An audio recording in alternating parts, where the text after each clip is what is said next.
Shalom, shalom, shalom, bien-aimés dans le Seigneur. Nous voulons encore dire merci à notre Dieu Tout-Puissant, le Seigneur qui nous a gardés toute la semaine. Ce matin, nous sommes dans la joie d'être comptés parmi les vivants.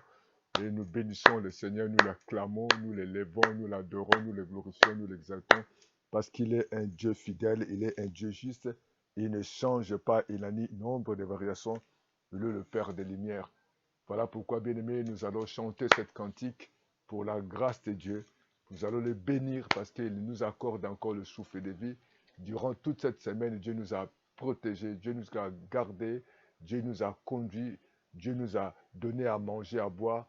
Et voilà pourquoi nous sommes là, infiniment reconnaissants de te dire gloire et louange à toi, honneur à toi. Béni soit le nom, béni soit le nom, béni soit le nom du Seigneur Jésus.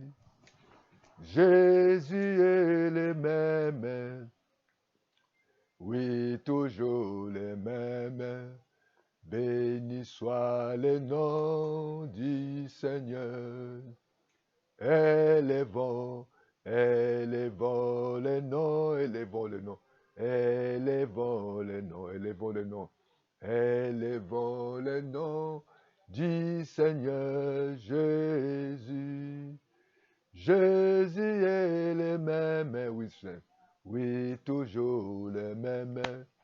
Élevons le nom du Seigneur. Glorifions, glorifions le nom, glorifions le nom, glorifions le nom, glorifions le Seigneur. Nous voulons te dire merci, notre Dieu. Nous voulons te dire gloire et louange à toi. Merci pour le souffle de vie. Merci pour ton amour. Merci pour ta fidélité, pour le privilège d'être compté parmi les vivants. Tendre Père, je mérite te dire merci. Je mérite te glorifier. Je mérite t'exalter. Je mérite te louer. Toi qui ne changes pas. Ce matin, mon âme bénit l'Éternel. Ce matin, mon âme glorifie le nom de Jésus. Ce matin, mon âme t'exalte, ô Yahweh. Tu ne changes pas. Tu es digne de recevoir la gloire. Tu es digne de recevoir l'honneur. Tu es digne de recevoir la louange. Tu es digne de recevoir la majesté. Tu es digne de recevoir la puissance. Béni sois-tu, Seigneur. Nous te disons merci, Seigneur. Merci, Seigneur. Nous te disons merci Seigneur, merci Seigneur, merci Seigneur. Nous te disons tu es vivant, tu es vivant.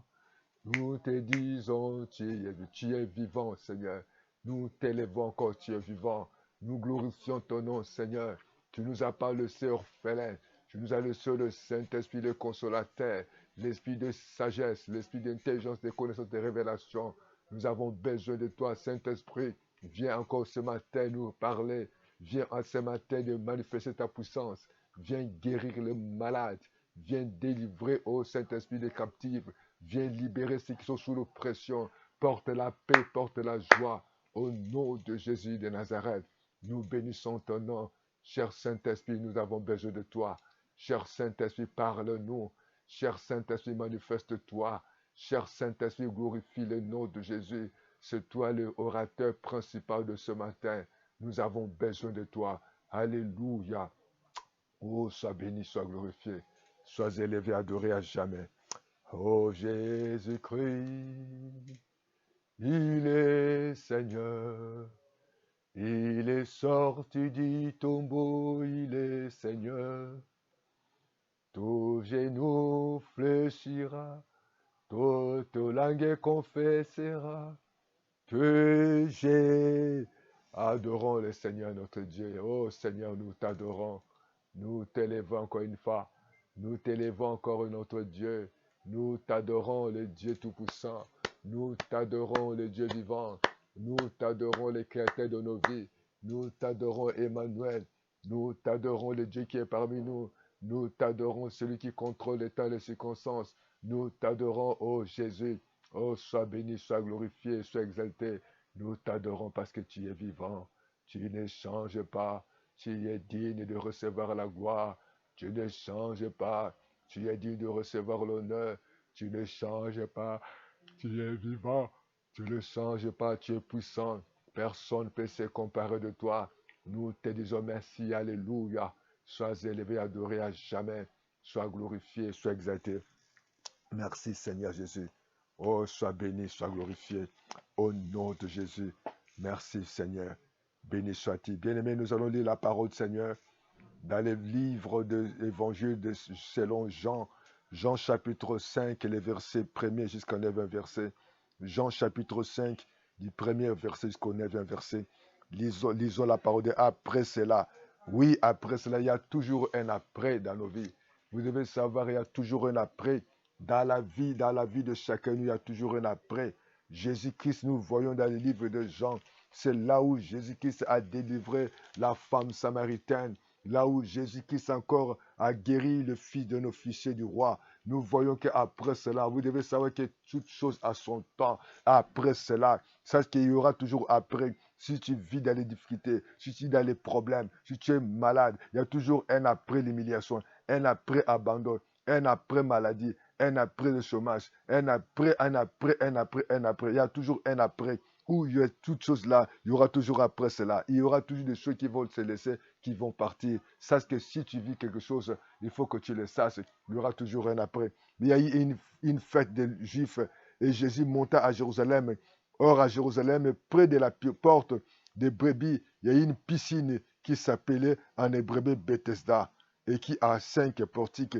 Sous ces portiques étaient couchés un grand nombre de malades, des aveugles, des boitiers, de paralytiques qui attendaient les mouvements de l'eau.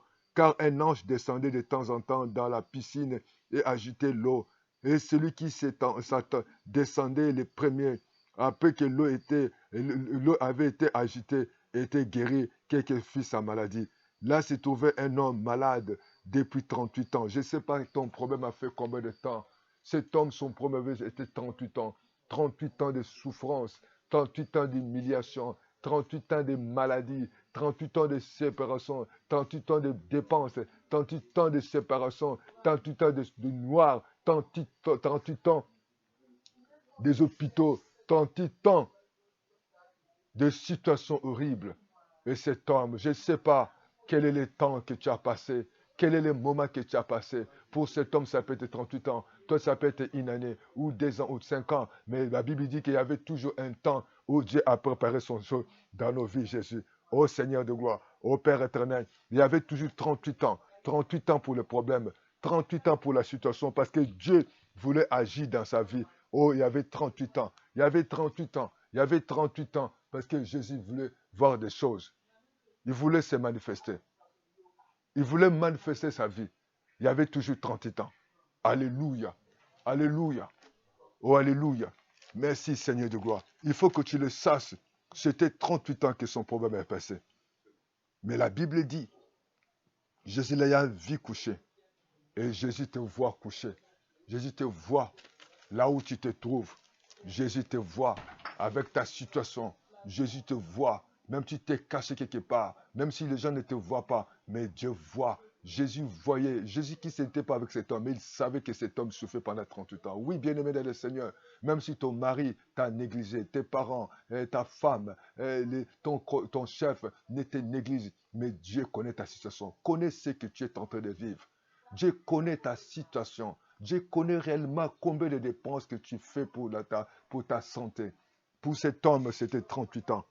La Bible dit que Jésus ayant vu coucher et sachant qu'il était depuis longtemps, lui dit, veux-tu être guéri? Oui, Jésus sait, bien aimé dans le Seigneur, même si l'obscurité, partout Jésus voit, rien n'est caché à Dieu. Le verset 7, et les malades lui répondirent, Seigneur, je n'ai personne pour me jeter dans la piscine.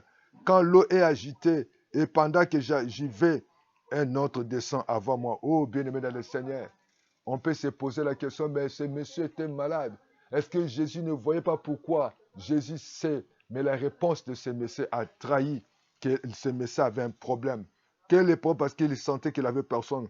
Il peut voir que tu n'as personne pour te soutenir. Tu n'as personne pour t'aider. Tu n'as personne pour te prendre en charge. Là, il dit que lève-toi, lui dit Jésus, prends ton lit et marche. Le verset 9, aussitôt cet homme fut guéri, il prit son lit et marcha. Bien-aimés dans le Seigneur, ce matin, nous allons parler. Le thème de ce matin, nous voulons le dire, décide d'aujourd'hui, dès aujourd'hui, de recevoir ta grâce. Ou décide aujourd'hui de récit. Décide aujourd'hui de changer ta vie. C'est le problème des décisions. Et Jésus, lorsqu'il arrive, il pose la question à cet homme. Cet homme était malade pendant 38 ans. Il était dans cet endroit. Parmi, il y avait beaucoup de gens. Oui, Dieu pour te guérir, il n'a pas besoin que vous soyez nombreux.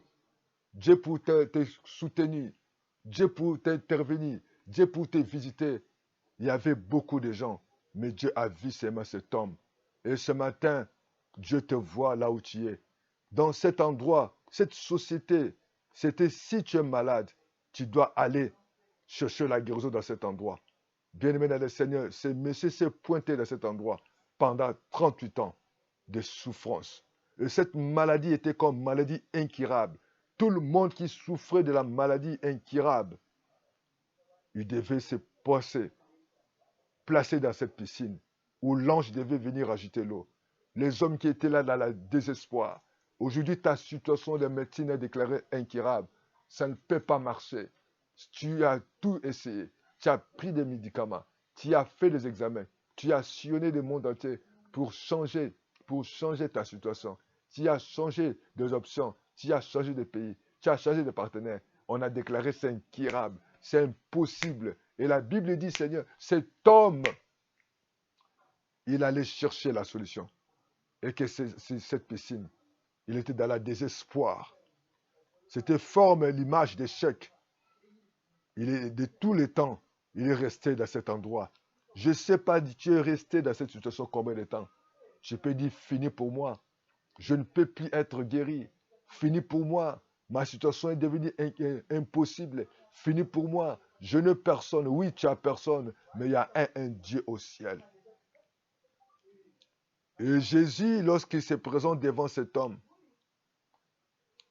n'imaginait pas que c'était Jésus. Il ne savait pas que Jésus, l'homme de Galilée, Jésus, Emmanuel, qui est parmi nous, qui s'est pointé devant lui. Cet homme ne savait pas que la bénédiction était devant sa face.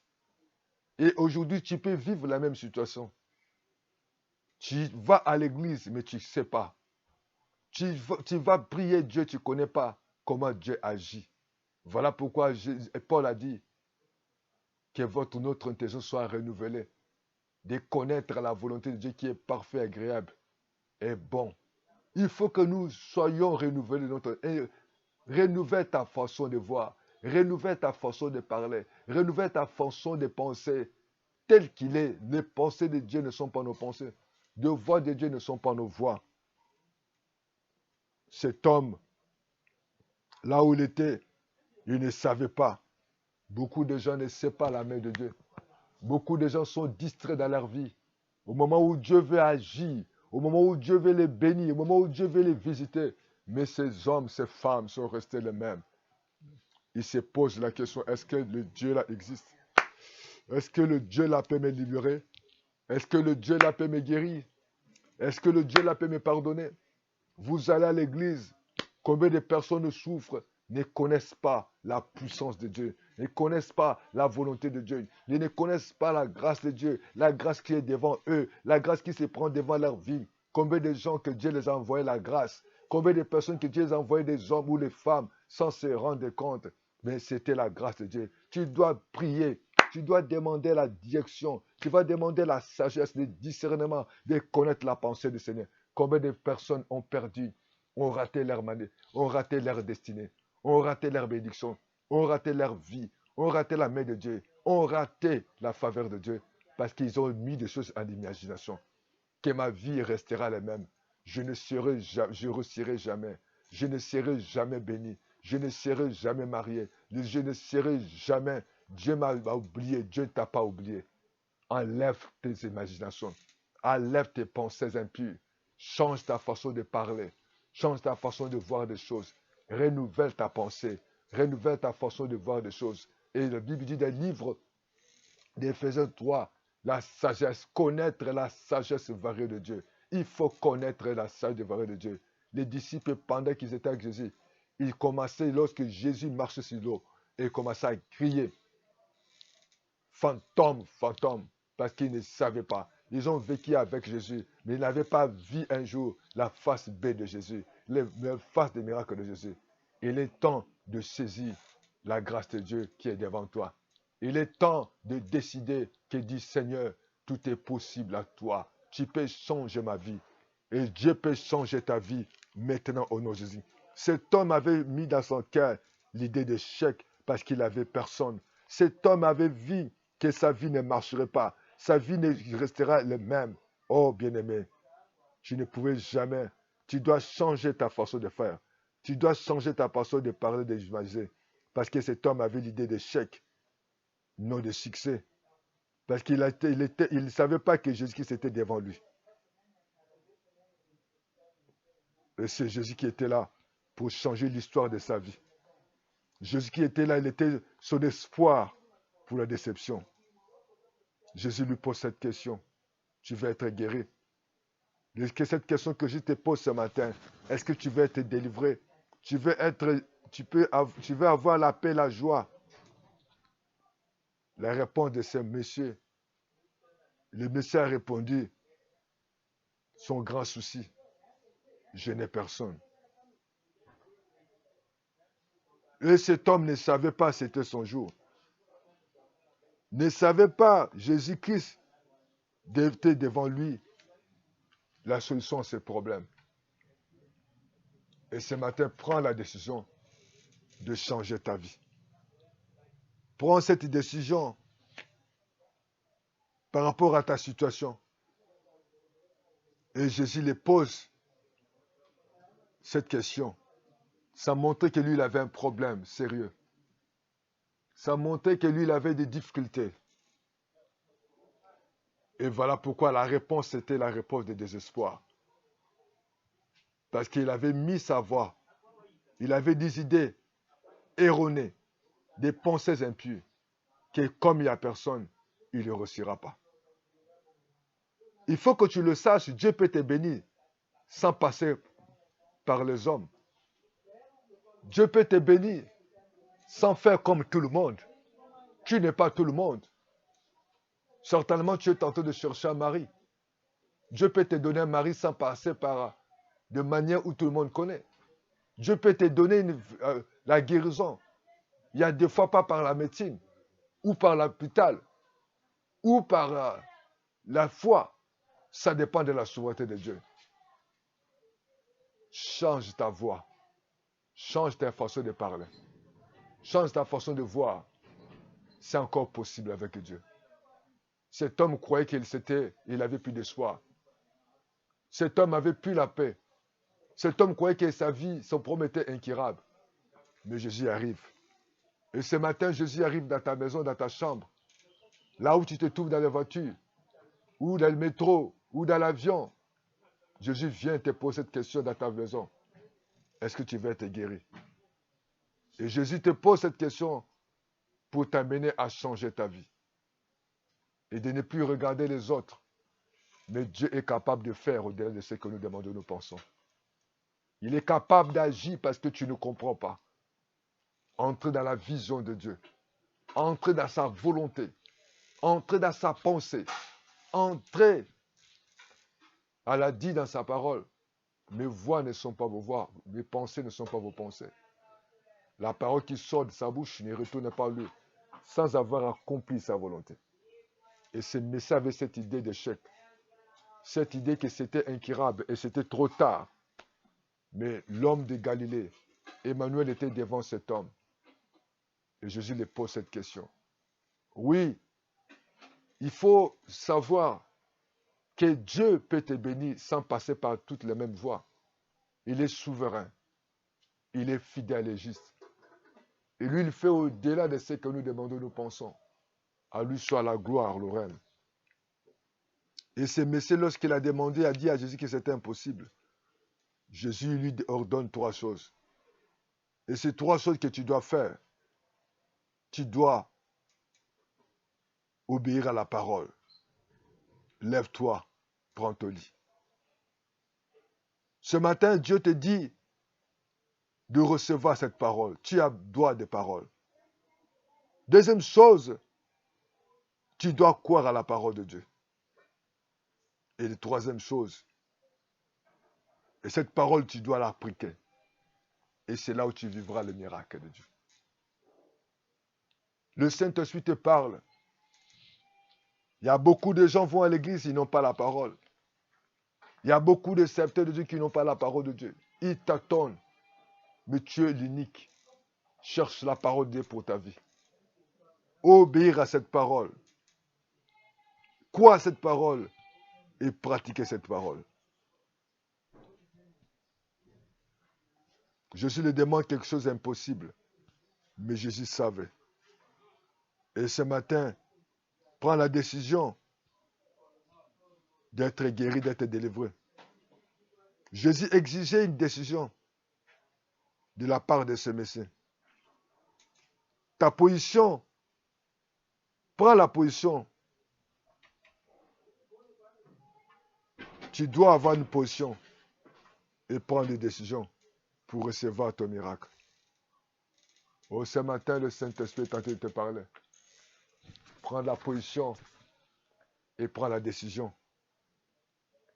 Prends la décision parce que cette résolution va t'aider. Sois ferme des récits. Une véritable décision peut t'aider à vivre le miracle. Béni sois-tu, Seigneur. Lève-toi, dis, Seigneur Jésus, j'ai écouté ta parole. Tu veux que je change. C'est vrai, je voyais que ma vie était finie. Je voyais que ma vie, c'était ma vie d'échec. Mais j'ai compris, Seigneur, toi, tu peux faire au-delà de mes pensées. Toi, tu peux bénir quelqu'un, non comme tout le monde. Il y a toujours des exceptions. Parce que tu es souverain. Je m'abandonne à toi. La gloire, l'honneur te reviennent à toi seul. Jésus, merci parce que tu m'as visité. Je prends cette résolution de changer ma position, d'être ferme, de croire à toi. C'est possible encore. Malgré les 38 ans, toi, tu as changé cette destinée. Change ma vie. Change ma façon de parler, de voir. Gloire et louange à toi. Merci pour ta parole. Tu agis dans la vie de cet homme. Tu vas agir dans ma vie. Et je vais marcher dans ta volonté. Et renouvelle mon intelligence et ma pensée. Et renouvelle ma façon de voir les choses. Bénis la journée d'aujourd'hui. Merci Père, parce que tu m'as écouté. Merci pour ta parole. Au nom de Jésus, nous te prions ainsi. Amen.